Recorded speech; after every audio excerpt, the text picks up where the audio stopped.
Ready ને? નમસ્કાર વિદ્યાર્થીઓ, ધોરણ 10 ગણિત પ્રકરણ 14 સંભાવના. સંભાવનાને અંગ્રેજીમાં પ્રોબેબિલિટી કહેવામાં આવે છે. તો આજે આપણે આ લેક્ચરની અંદર સંભાવના વિશેનો અભ્યાસ કરીશું. સંભાવના જે છે તે 0 અને 1 વચ્ચેની હોય છે.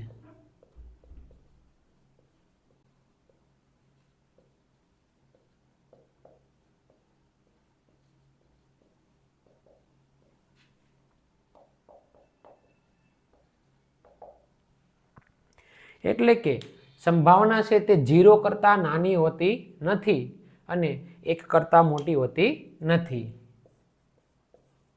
સંભાવના 0 કરતાં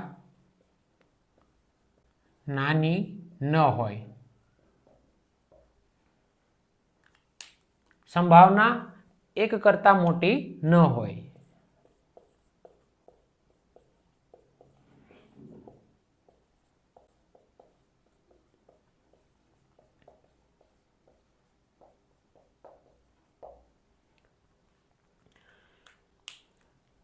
સ્વાધ્યાય 14.1 આપણને 1 થી 25 દાખલા આપવામાં આવેલ છે, જેમાં તમામનો જવાબ 0 અને 1 ની વચ્ચે આવે છે. તો સંભાવના છે તે 0 અને 1 વચ્ચેની હોય છે. 0 કરતાં નાની ન હોય, 1 કરતાં મોટી ન હોય. સંભાવનાના અન્ય ઘણા બધા નામ છે, જેને આપણે ઘટના કહી શકીએ. સંભાવના તેને ઘટના પણ કહેવામાં આવે છે, શક્યતા પણ કહેવામાં આવે છે. આ તેના અન્ય નામો છે. તો ઘણી વખત સંભાવના, ઘટના અથવા તો શક્યતા તેમને કહેવામાં આવે છે. તેમનું સામાન્ય સૂત્ર એટલે કે સંભાવના બરાબર આપેલ સંખ્યા છેદમાં કુલ સંખ્યા.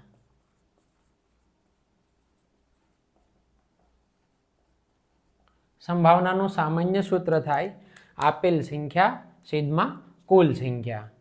હવે ચોક્કસ ઘટનાની સંભાવના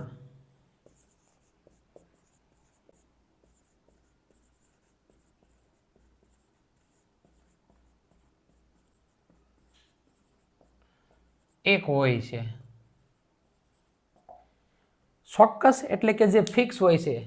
અંગ્રેજીમાં આપણે તેને પોસિબલ પ્રોબેબિલિટી કહી શકીએ છીએ, કે તેની સંભાવના કેટલી હોય છે? 1 હોય છે. આના થોડાક આપણે વ્યવહારિક ઉદાહરણો જોઈએ. ઉદાહરણ 1, 20 માર્ક્સની ટેસ્ટમાં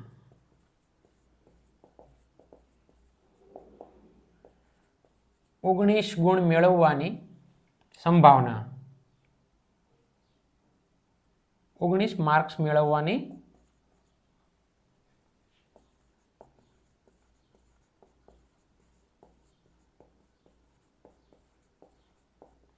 જો આવો આપણને પ્રશ્ન આપવામાં આવે તો તેની સંભાવના 1 થાય, કેમ કે 20 માર્ક્સની ટેસ્ટમાં 19 માર્ક્સ આવવાની શક્યતા રહેલી છે.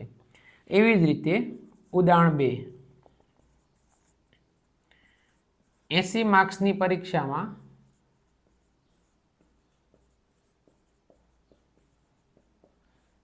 70 માર્ક્સ મેળવવાની સંભાવના.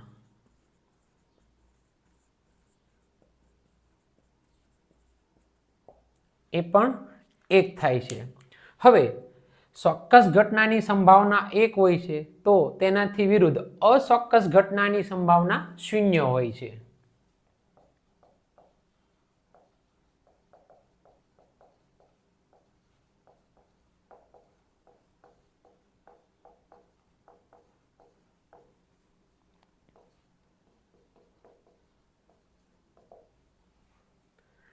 અચોક્કસ સંભાવના એટલે કે ઇમ્પોસિબલ પ્રોબેબિલિટી, જે શક્ય ન હોય તેને અચોક્કસ ઘટના અથવા તો અચોક્કસ સંભાવના કહેવામાં આવે છે. ઉદાહરણ તરીકે થોડાક વ્યવહારિક ઉદાહરણો આમના જોઈએ.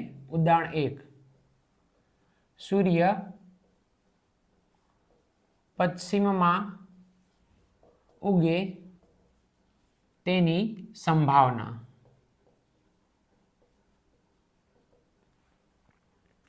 સૂર્ય હંમેશા પૂર્વમાં ઉગે છે અને પશ્ચિમમાં આથમે છે, પરંતુ અહીં કહેવામાં આવ્યું છે કે સૂર્ય પશ્ચિમમાં ઉગે તેની સંભાવના તો તે 0 થાય છે, કેમ કે તે અચોક્કસ સંભાવના છે, જે શક્ય નથી. ઉદાહરણ 2,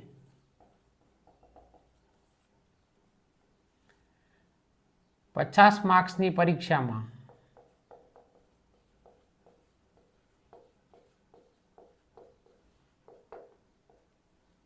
51 માર્ક્સ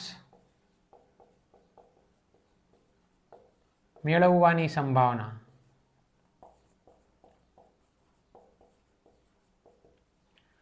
પચાસ માર્ક્સની પરીક્ષા હોય તો તેમાં 51 માર્ક્સ કે આપણે મેળવી શકતા નથી. આથી તે અચોક્કસ સંભાવના છે અને તેની સંભાવના 0 થાય છે. તો આમ ચોક્કસ ઘટનાની સંભાવના 1 થાય છે અને અચોક્કસ ઘટનાની સંભાવના 0 થાય છે.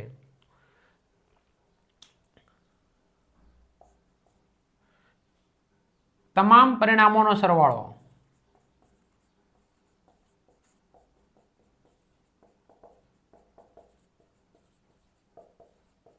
1 થાય છે. આપણને સ્વાધ્યાય 14.1 જે તે દાખલાઓ આપ્યા છે તો તેમના પેટા પ્રશ્નો જેટલા જ આપેલા હોય તે તમામના જવાબ જે હોય છે તેમનો સરવાળો કરવામાં આવે તો તેનો જવાબ 1 થાય છે. આથી આપણે શરૂઆતમાં વાત કરી તેમ કે સંભાવના 0 અને 1 વચ્ચેની હોય છે. 0 કરતાં નાની ન હોય અને 1 કરતાં મોટી ન હોય.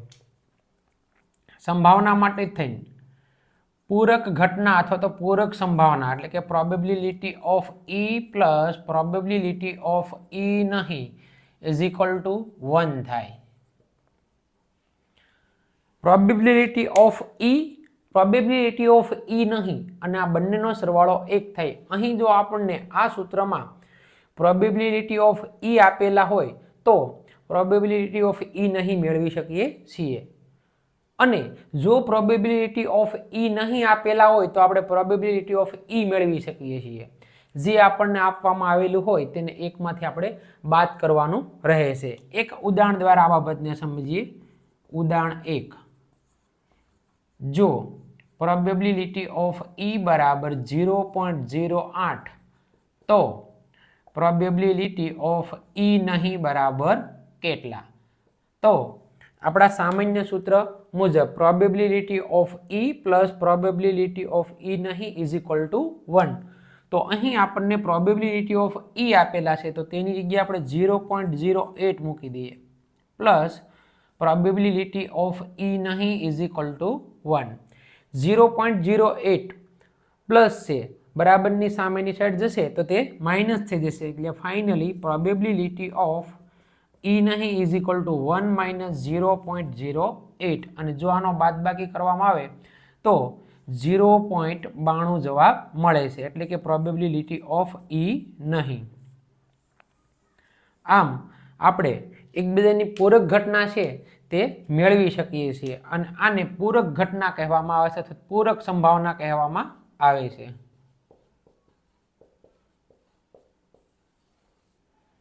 ચલો વિદ્યાર્થી મિત્રો, હવે આજે આપણે જેટલું આ ભણ્યા છીએ તો આ પ્રથમ લેક્ચરનું તમામ સ્ક્રીનશોટ મેળવી લો ફટાફટ.